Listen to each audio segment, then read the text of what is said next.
Alright, you guys know I'm a sucker for interesting information. So out of the Luxury Games tournament, we had Koty Angeloff and Tristan Bridges playing, yes, you see this right. This is in fact Eldlich with live twins in it. Now this is something that the OCG I saw messing around with, oh man, a little while ago. Is it consistent? Is it broken? No. But this is what Tristan and Koty ended up playing for the LCS. As far as I know, they did not, in fact, make top 16. I don't know what their final records were. But I wanted to showcase this as the, well, concept that it actually is. So if you guys are wanting to mess around with the e-girl archetype with the zombie lords in it, you actually can do so. So, ideas time. So we have triple copies of Asher Blossom and Joyous Spring. We have 2 copies of the Golden Man himself. You're not going to try to bulk down on 3 of these. I feel like in a more wide variant like this, 2 is going to be your go-to.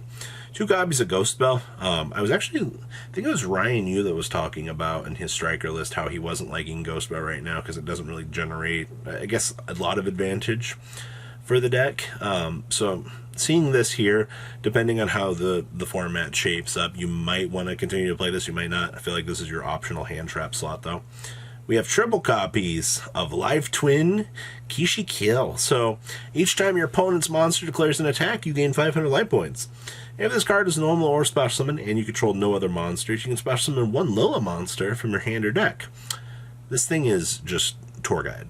Right? Like, that's the best way to say it. Like, had this archetype came out much earlier in its life, it might have been actually really good. Then we have triple copies of Lilla. So your opponent must pay 500 life points to declare an attack. If this card is normal or special summon and you control no other monsters, you can special summon a Kishi Kill monster from your hand or deck. Hey, these 2 are tour guides for each other. Remember that. It's going to be very important. Also, this little toll clause on this card, making the opponent pay 500 to declare an attack, is actually kind of cute. Now, we also have triple copies of Skullmeister.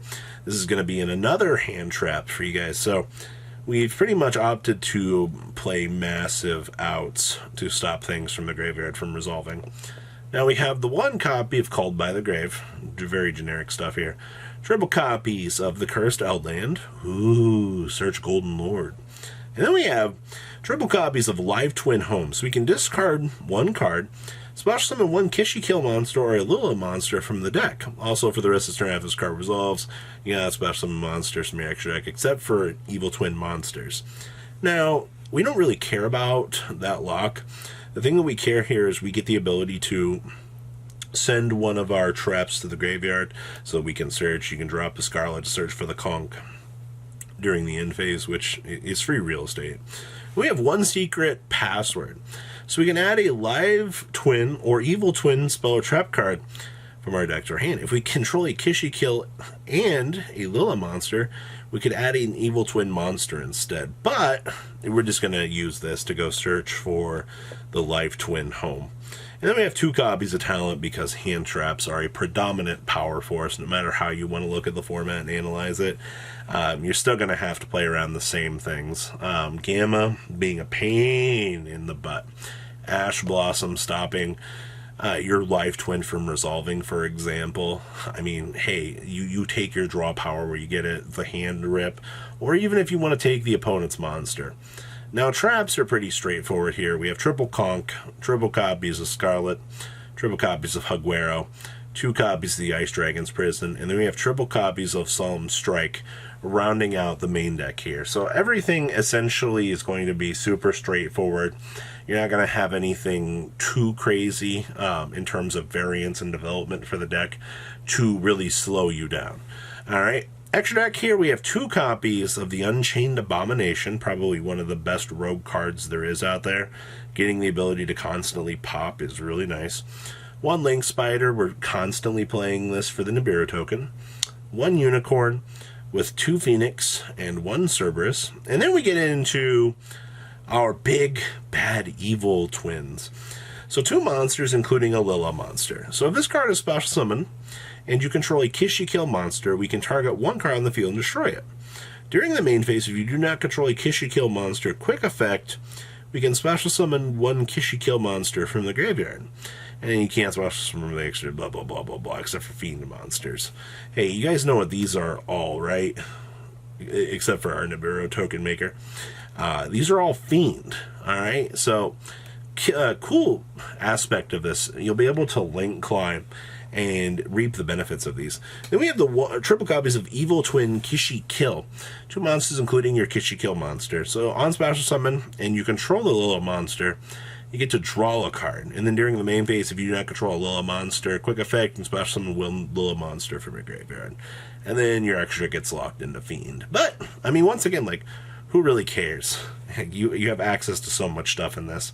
We also have the 1 access Code Talker, the 1 Constellar Pleiades, and then side deck we have 1 Pankratops, triple copies of the Nibiru Machine, triple copies of Cosmic Cyclone with 1 Feather Duster, triple copies of Anti-Spell Fragrance, 1 Imperial Order, and then triple Torrential Tribute. Torrential has been a powerhouse in the Rogue category this entire format. Every time I see this card show up, it does some very interesting things, and it sways a lot of the, I want to say, roguish matchups in a lot of different directions, and I do think that this card is very underrated for what it brings to the table for the side deck. So, this is, for what I know, the last build for Koty and Tristan for what they're playing. If they're making progress on this, I would expect to see some sort of update from them over time. Do kind of pay attention to this. I do like the concept behind this deck a lot. The free benefits that you get off of this. You're basically just getting access to using the extra deck as a link generation engine for an engine that already gives you easy benefits as it is. So, thank you, Eldlich, for being so gosh dang splashable. Next up, this is the last thing I have for this video. So this is actually frogs. Yes. 1 Mad Lad entered into the LCS, and this was the pile of cards that he opted to take. So, now that Toad is back at 3, everybody and their mother is so very excited. So totally awesome, right? Any of you? Yeah. Alright, so we have 2 copies of Absolute Blackjack. You get the ability to capitalize on whatever traps you mill off. You got like 25 of these things, so this thing should be resolving. This is going to be the same principle as the older Paleozoic deck, where you're looking to maximize those results. Triple copies of Astral Blossom in Joyous Spring. Triple copies of the Dupe Frog Machine. Triple copies of the Ronin Totem Machine. And triple copies of the Swap Frog Machine. And then we only have 2 copies of Pot of Extrav in here. Very, very interesting. No dualities, just 2 Extrav. And then traps, we have 2 Compulse, 2 copies of Dimensional Barrier, 2 Fiend Griefing, 2 Ice Dragon's Prison, 1 Imperial Order, triple copies of Infinite Permanence, triple copies of Paleozoic Candina, triple copies of Dino Miscus, 2 copies of Illinoides, 2 copies of Solemn Judgment, 2 copies of Solemn Strike, and 1 copy of Trap Trick, actually. Extra deck down here, we have 1 Miss Starboy, 1 copy of Link Kribo, 1 Link Spider, 1 Nightmare Unicorn, 1 Nightmare Phoenix, 1 Boral Sword with the 1 Borreload. It's been a little while since I've seen Borreload. Triple copies of Totally Awesome, 2 Opomania, 1 Animalcus, and then 2 copies of the Sky Thunder. Side deck, we have 2 Lancia, 2 copies of Scythe, triple copies of Nibiru, 1 Feather Duster, 1 Lightning Storm, triple copies of Artifact Sanctum, 2 evenly matched, and a singular Solemn Judgment, bringing up the package for the main inside to 3. This is everything that I have from this interesting chunk of deck profiles. I do really look forward to hearing what you guys think about this. I think that there's a lot of progress, a lot of cool things that people are testing out this format.